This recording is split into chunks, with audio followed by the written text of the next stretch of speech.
Hi, welcome to Cosmic and Body Horror. In this channel we discuss content related to Lovecraft horror, Cthulhu mythos and body horror.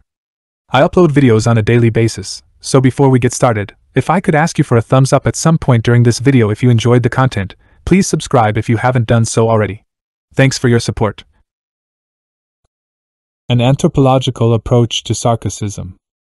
Case Study 03, The Darkwater Lodge.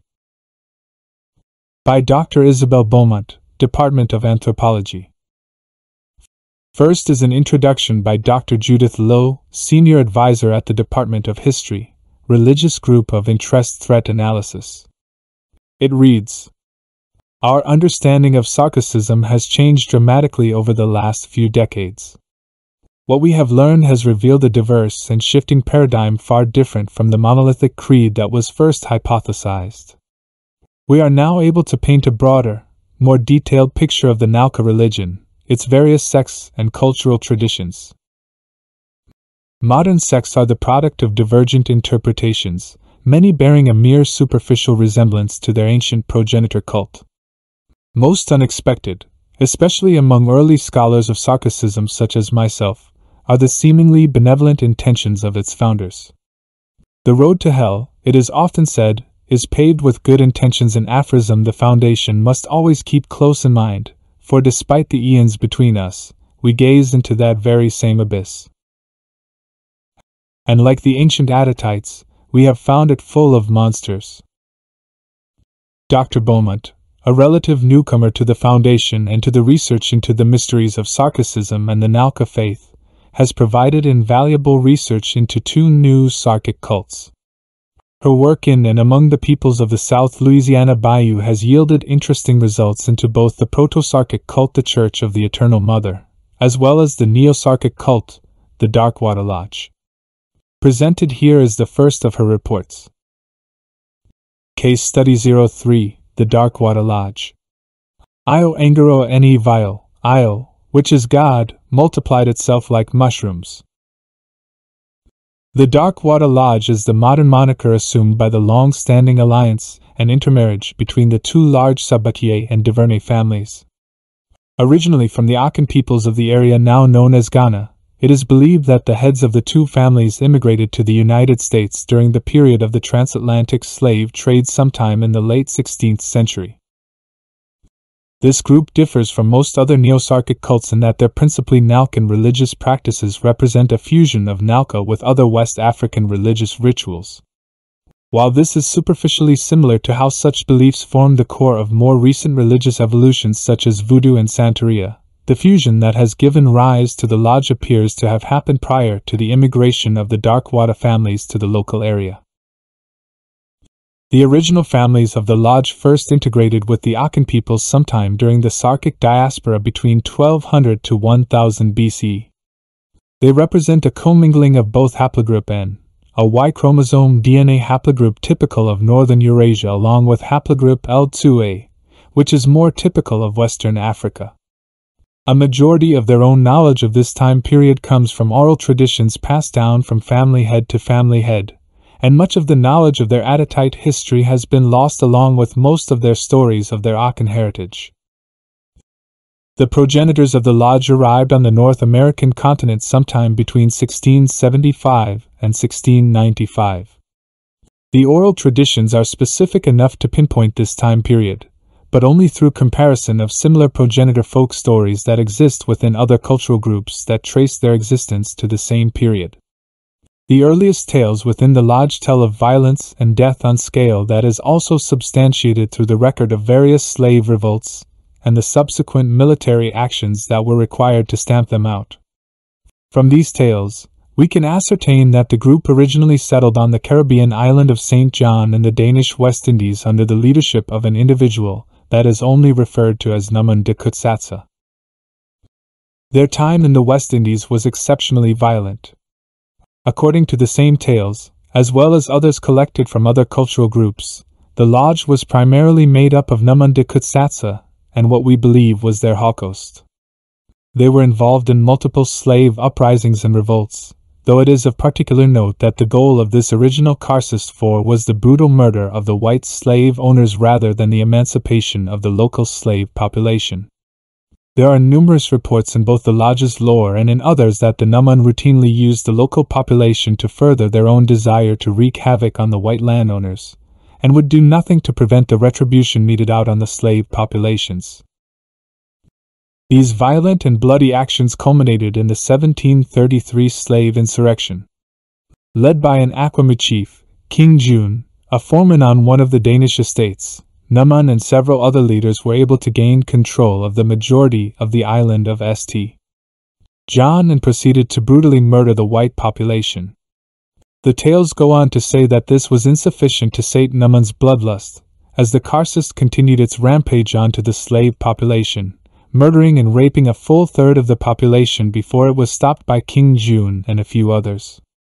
What happened after is unclear, but the slave revolt was ultimately put down by several hundred French and Swiss troops sent from Martinique in April 1734.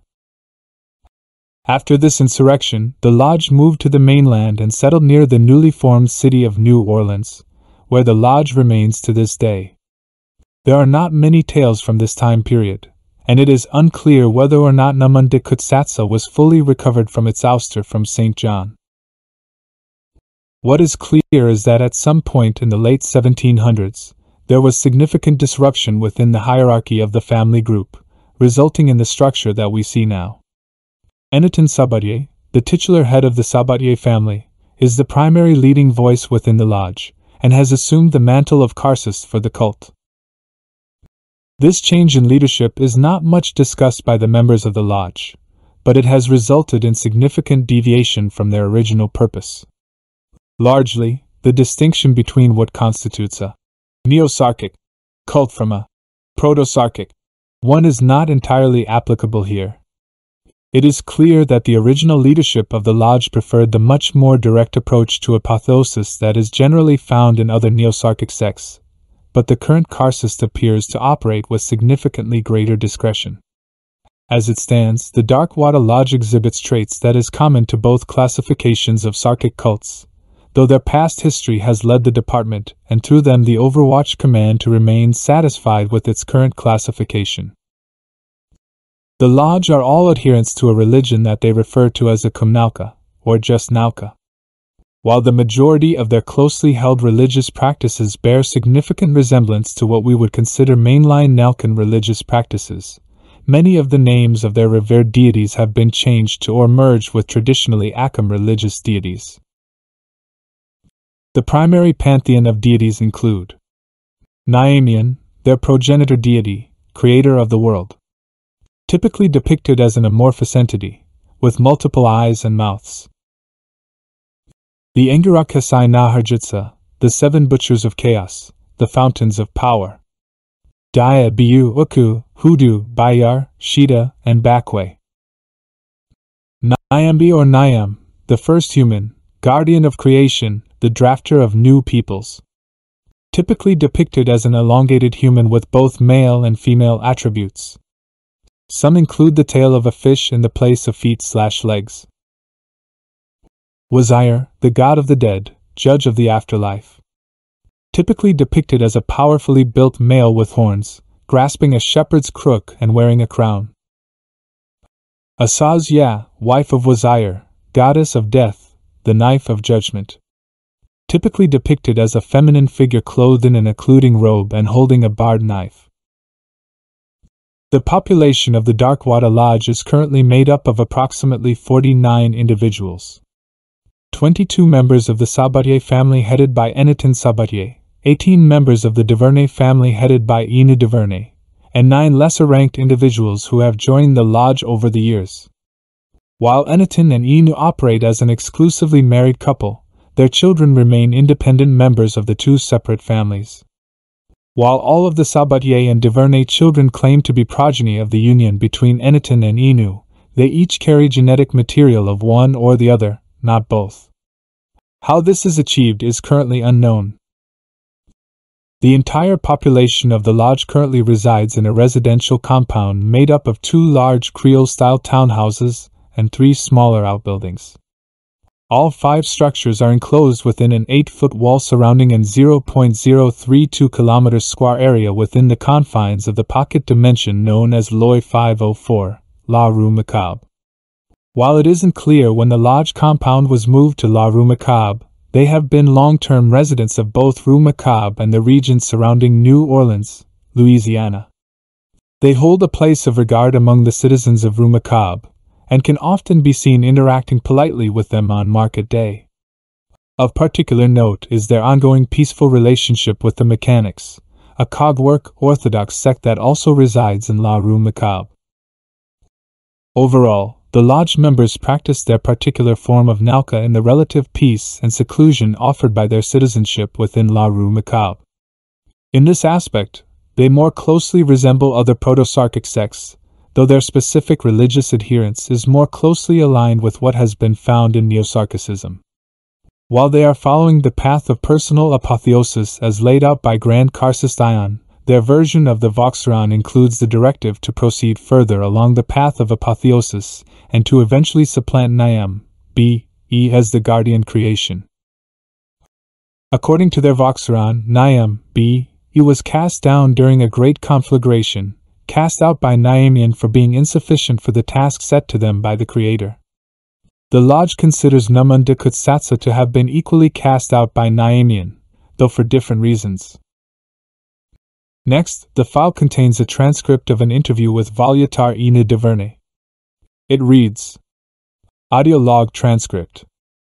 2012 November 29th at 5:20 p.m. Interviewer, Dr. Isabelle Beaumont.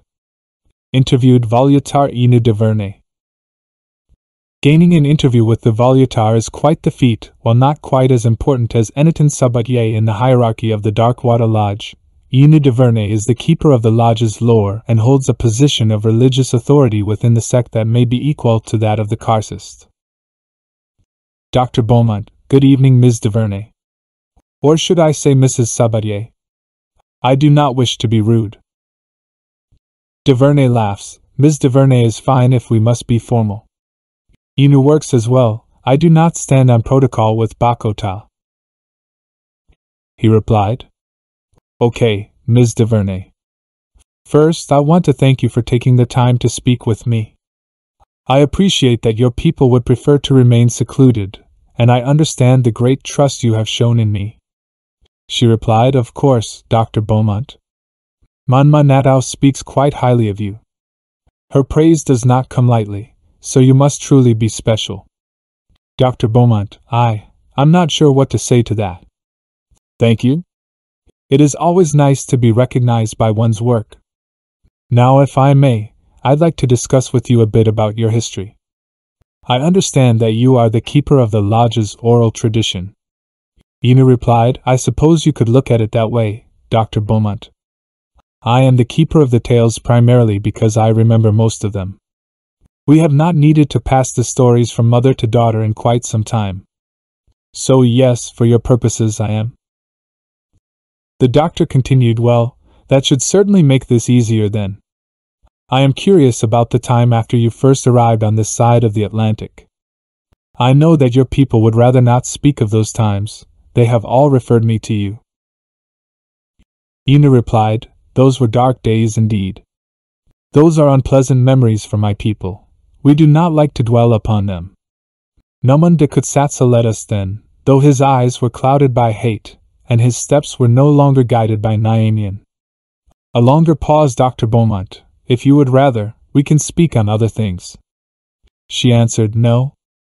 I think it is important that we face our sins, learn from them.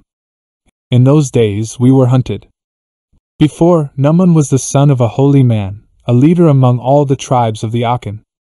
When first we came across, we had been tricked, sold onto the ships of the Kasoa Bai by those wise ones who were jealous of Nsämanf'tsa's father, and his close walk with Nsämanf'tsatsa.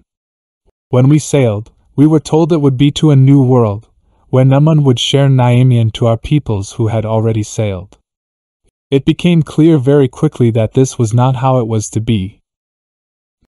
Nsämanf'tsatsa was beaten without mercy, chained in the bottom of the ship, held mostly submerged beneath the offal of all those trapped within. It was there his hate grew, in quiet stories told in whispers while huddled in a stinking ship surrounded by the dead and dying. It was in those stories did we hear the corruption of Nsämanf'tsatsa, the butchers. And when we landed, Nsäman stepped free from the boat, the white devils nothing but empty husks behind. Dr. Beaumont interrupted, "So you were not brought here as slaves?" She answered, "Oh yes, we were slaves. Maybe not to the Portuguese or the Danish, but we were still slaves, and Nsäman held our collars." He asked, "Is that why he was so violent after?" Enu Duvernay replied, "Perhaps, in part. The call of the Nsämanf'tsatsa is an alluring one, chaotic, corrupt. To pull upon their power is to pull upon their corruption, the taint of their evil is close to the surface. It is easy to gain strength, but not so easy to avoid the call of that abyss." Nsäman was already so full of hate and rage. Hatred towards both the Kasuabai, but also to the others, those that tricked him. Dr. Beaumont asked, "Which is why he didn't try and protect the other slaves?" Enu Duvernay. "He did not care what color their skin was. He cared only about his hate. Eventually, we could no longer even call it vengeance. It was murder, plain and simple. When June led his uprising, we thought that things would be different. After, when the whites had all been killed, Nsäman would not stop. Could not stop. So many of our brothers and sisters fell to his knife, to his call, to his Holocaust." Another long pause. Dr. Beaumont interrupted, "We do not have to continue, if you would rather speak on something else." Enu Duvernay replied, "You are kind, but no. I must finish this. We tell this to our children, so they know the danger of drawing too much upon the Nsämanf'tsatsa. I was not able to stop him. I tried, but I was just a girl then, not strong enough. It was Akwashi and Brefu that finally stopped Nsäman, though the effort cost both of them their lives. He fought for several days, and many of the Holocaust were used up in the struggle. In the end, Nsäman de Kutsatsa lay wounded, Akwashi was dead, and Brefu was much diminished. When the soldiers came, she had not the strength to hold them, and she took her own life. He asked, "Brefu was your mother?" She replied, "She was Volutaar before me, Nsäman's only confidant." He raged at her betrayal, but she had cursed him, given him a sickness. Nsäman touched her, gave her the strength to end Nsäman's bloodlust, but not enough to stop his bloodlust. It was then that I began to whisper the secrets of Nälkä to Adytum. He was a boy then, younger even than me, but he would grow. Together, with the few Holocaust that remained, we carried Nsäman from that place. Dr. Beaumont, it was then that you came here. Enu Duvernay, not to here, but to someplace similar. I doubt Papa Legba and the others would have accepted us with Nsäman still as Karcist. That came later.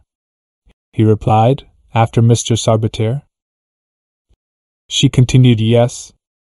My lovely Adytum. When we arrived here, in the place near to this, he was such a help in getting us settled. We had to hide, find a way to fit in with those few communities that were here at the time. Nsäman would fade in and out of lucidity, but mostly he would lay upon his mat in the heat and rant. It was Adytum that helped set up our small village, did most of the fishing, traded with the plantations. We became the Sabatier and the Duvernay almost overnight. We were a small commune, but too many to pass as a single family. Nsäman had lost control over the Holocaust, and they were disoriented, lost. He had never let them think much for themselves, and now they had forgotten how. Adytum helped there, too. I taught him enough of how to draw upon Nsämanf'tsatsa to save them, to take away their fear. It definitely made it easier to have their help in keeping us fed." He asked, "How did the other immigrants in the area react to you?" Enu Duvernay, "The other slaves, you mean? It was fine for a while. They would trade secretly with us, share some of what they brought in during harvest. Some of them taught us how to plant and harvest for ourselves.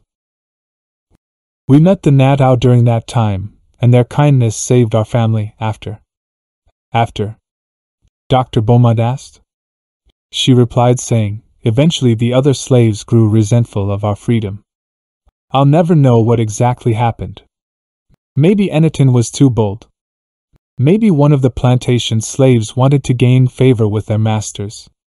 It didn't matter, the result was the same. She takes a long breath and continues. They came in the night, raided our village with fire, the gun, and the sword. They burned our fields, our homes, and they woke Nsämanf'tsatsa. No more. I have shared enough truth for today. All right. Dr. Beaumont replied, would you like to pick up later then? Yes. She replied, that would be better. Thank you, Ms. Duvernay. He said. It is interesting to note that while the Volutaar speaks so carefully about not drawing upon the archons, it is clear that she has done so extensively. Her appearance is still that of a young girl, despite her obvious age. The Mamos Natau are much older in appearance, and I wonder now if that is by choice, or their approach to Lihakoteke precludes the use of it so extensively upon themselves. The lodge celebrates several holy days, all centered around the cycle of purification and cleansing.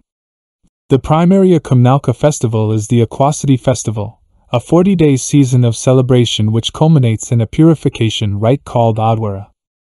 Whether by coincidence or design, this season now coincides directly with the Mardi Gras month-long festivities. This ritual is of paramount significance to the lodge, and has both public and private elements. The public portions of the ritual revolve mostly around visitation with their ancestors, which appears to be quite literal. Each 10th night during the festival, one of the lower-ranking members of the lodge will undergo ritual cleansing and will be anointed as a vessel for one of the lodge's ancestors. This portion of the ritual involves 10 days of self-mortification and excess, which daily includes hours of manual labor, extensive bouts of ritual mortification of the flesh, and celebrating long into the night. At the end of the 10-day period, the celebrant is nearly dead from exhaustion and blood loss. It is then that the celebrant is taken into the larger of the two residential structures, where they meet privately with the Karcist and the Volutaar. If the celebrant is not acceptable at the end of this period, they will be marked with a series of ritual scars, and they will not be allowed to attempt again for an indeterminate period of time, and will no longer take part in the remainder of the festival. If the celebrant is found to be an acceptable vessel, they will re-emerge as a host for one of the lodge's ancestors, which they will carry for the next several days. This period is marked with more celebration and excess, eventually leading to the host returning to the big house with the Karcist, from whence they will not return. Next, we find an event log about Private L, held at the Big House, Darkwater Lodge Compound, La Rue Macabre, 12th and February 13th, 2013. Observer, Dr. Isabel Beaumont. All this week, I've been spending a lot of time at the Darkwater compound, taking notes about the Aquacity Festival. Despite being so closed-mouthed about their private rituals, the Darkwater people are really quite warm and inviting. Just as the celebration outside have increased in intensity over the last several days leading up to Mardi Gras, so have the celebrations in La Rue Macabre begun to reach ever more frantic heights. There are what amounts to parades every night, processions of what must be everyone in Rue Macabre dancing in the street down to the market square, where music and drinking will continue long into the night. I've not gotten much sleep over the past few weeks, and it's been quite the adventure. It has been a nice change from the slow pace of life at the Natau village. The Darkwater folk have been right there in the thick of it, especially when one of their Nsämanf'tsatsa is around to join in the festivities. Whenever one of them joins the fray, the Darkwater people become ever more frantic in their celebration of life. Some of the things I've seen out in public surpasses even the debauchery I've observed out in the quarter, and no one here seems to even bat an eye. After the last 10th-day ritual, I asked Ms. Duvernay if she'd be willing to let me observe the private goings-on up at the big house. At first she seemed quite hesitant about it, but her mood changed a great deal after speaking with Anthropological. I remember thinking that having an opportunity to view an Nälkä ritual up close would be quite exciting. I was told that Neo-Sarkic rituals are much more vibrant and stylized than the Proto-Sarkic rituals, and I'll admit, I was filled with more than a little trepidation. If my experience with Nälkä rituals has taught me anything, I could never be truly prepared. We began with a procession back through the streets of Rue Macabre from Market Square to the Darkwater compound. As we drew nearer to the compound, the mood of the crowd became increasingly somber, so that as we passed under the arch and onto the Darkwater grounds, the lodge members walked in silence, their steps matching the cadence of Sarkicism Eniton's low chant. I stood in the courtyard with the rest of the Sabatier and Duvernay as Nsämanf'tsatsa gave his farewells to the rest of the crowd. They had lapsed entirely into Akankasa, and I could only catch a few words here and there that were obviously more Adytite in origin. As I waited, the Volutaar slipped up beside me and began to translate some of what the Nsämanf'tsatsa was saying. She told me that the ancestor that was inhabiting the young man was an ancient matron named Akubamunsan, and she was born and died long before the Darkwater peoples left Ghana. She was extolling her family on the virtues of living a simple life, and to take care of the children. After her speech, she followed Sarkicism Eniton into the big house, and I followed along with Ms. Duvernay. I wasn't sure what to expect going into that house. I'd not yet had the opportunity, and I guess I was expecting something similar to the communal house that the Natal live in. I was not expecting the tasteful decor that would have been common in any of the old and majestic houses that are everywhere throughout the quarter. Whatever the Sabatier and the Duvernay are, they've been established families in the quarter for a long time, and the wealth exhibited in their house shows it. The Sarkists led us downstairs and into a cellar I had no idea could even exist in the near wetlands that seemed ever present in Rue Macabre. The air grew cool and damp, with a musty odor reminiscent of an old mausoleum. The stairway was lit by old Edison lamps, and it continued down far deeper than I expected. Eventually, we paused before an open doorway.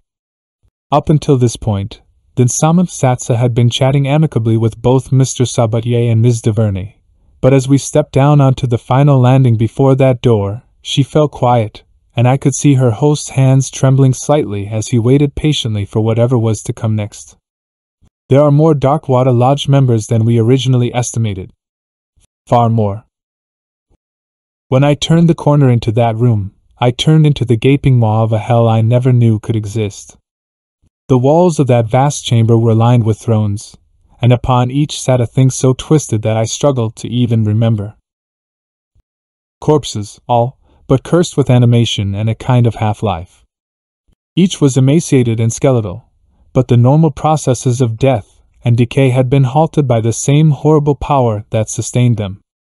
The Sarkist and his Volutaar ascended to a round dais in the center of the room, upon which stood a small plinth. Cradled in a wooden stand atop the plinth was a black bowl, covered in dark stains and sigils in a language I did not know. Perhaps someone more versed in the language of Adytum would be able to decipher the words upon that fell instrument, but I fear their sanity would be wrested from them by such a translation. Then Nsämanf'tsatsa ascended the dais behind the two, and he knelt before them. I stood far back, just inside the doorway, afraid to step too close to the things that slowly writhed on their thrones.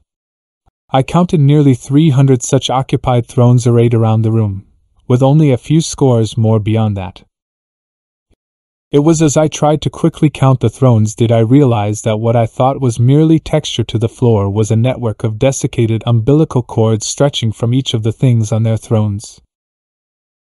The twitching mass merged together beneath the raised dais, where I assumed they coagulated to form the trunk of the plinth atop it.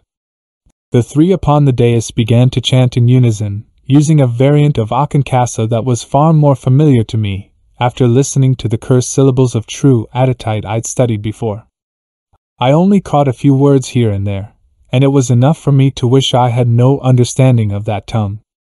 They spoke, perhaps, of apotheosis, of ascension, and as they chanted both the Sarkist and the Volutaar began to change.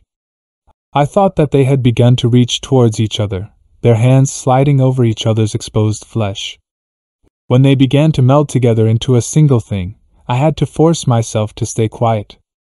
For long minutes I watched as they began to dance slowly around the kneeling form of their ancestor, stroking them with more hands than even their melded forms should have had. It was as if there were three different beings melded into that abomination, rather than merely the two.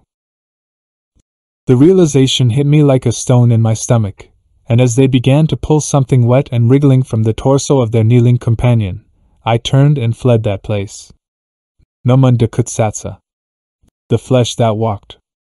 The Volutaar lied to me.